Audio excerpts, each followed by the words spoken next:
This is why we should never believe all women.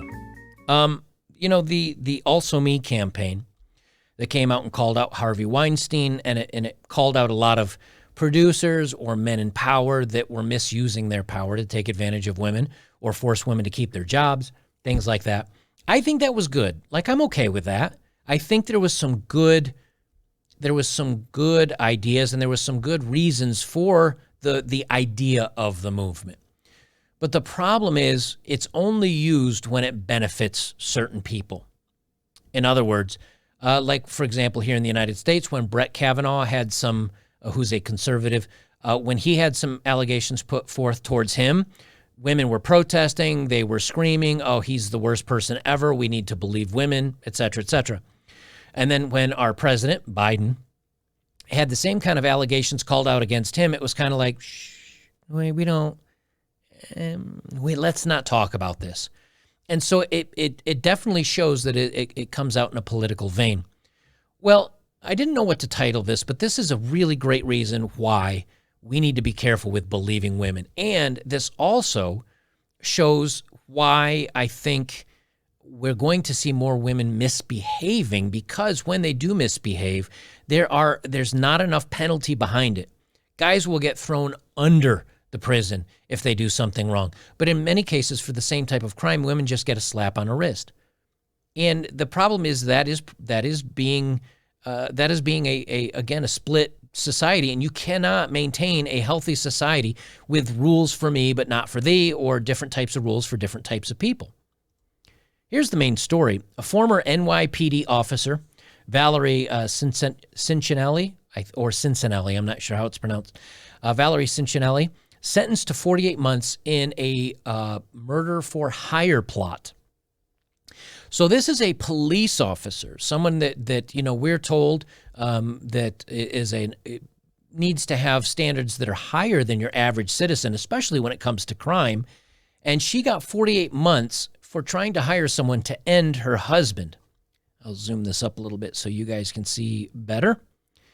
Central Islip, New York, Valerie Cincinelli, the former NYPD officer accused of plotting to hire a hitman to end her ex-husband and her boyfriend's teenage daughter, was sentenced to 48 months. So she tried to hire somebody to end her ex-husband and to end her current boyfriend's daughter. That's two people, one of which is a minor. She was sentenced to 48 months. That's it, 48 months. She pled guilty to obstruction of justice and apologized to the court for her behavior. What is this pop-up? Why are you popping up? Go away.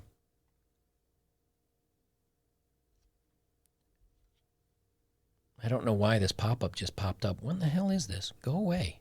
I do not want you here. I swear, this is from New York. I mean, you should get some coders. God, they just cannot learn how to program web pages. This is what you get when you hire people that fill quotas and are not good at their jobs.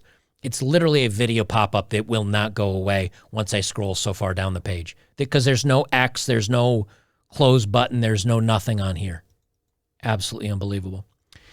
They say Isaiah Carvalho, Isaiah Carvalho wouldn't comment, but told the federal judge he fears his ex-wife will finish the job. He asked for the maximum 5-year sentence.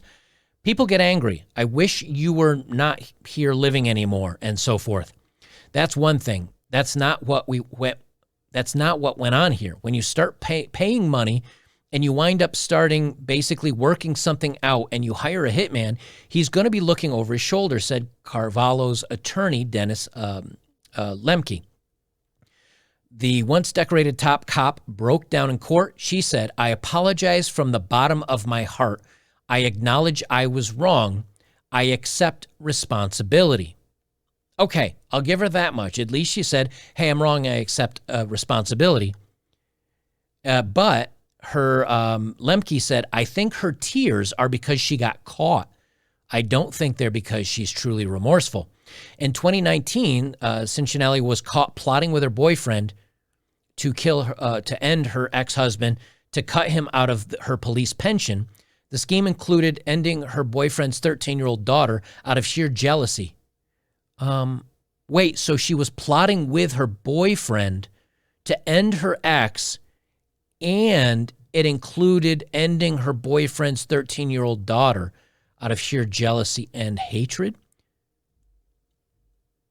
Okay, so that makes it sound like the boyfriend and her were plotting to kill her ex and his own kid, doesn't it? The boyfriend went to the FBI, which staged her ex's ending. Cincinnati was caught plotting on tape, and in text, she was caught on a hidden camera being told the hit was complete. She told the judge, "I can't believe I allowed myself to get to that dark place. I never thought in a million years it was going to happen. I was deeply, deeply damaged at that time. I was not thinking clearly." Her lawyer called her a good person who became unhinged. Again, giving her a pass. Oh, she was just in a dark place. Yeah, I know she tried to end her ex and everything and his kid, but it's just, she was in a bad place. Would that fly for a dude? Of course it wouldn't. She never intended that he would actually do that. Right. Oh, I tried to hire him, and I paid him, and then they faked it, and then I saw that it happened. But she never intended he would actually do that? Bullshit. Look, she never believed that he would actually do anything like that, said a defense attorney, James Kousouris. Cincinnati said she will use this time to work on toxic relationships and anger management.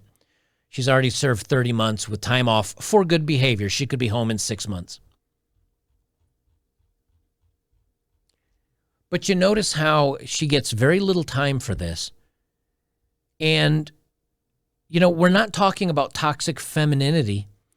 We're not talking about, the BS excuses that she comes up with. It's just, even this article is kind of framed like she was having a bad day. She was just having a bad day, man. We should forgive her. I mean, she served 30 months. She's going to get off early for good behavior, so she might serve a total of 36 months, 3 years, for hiring somebody to end her ex and her current boyfriend's kid.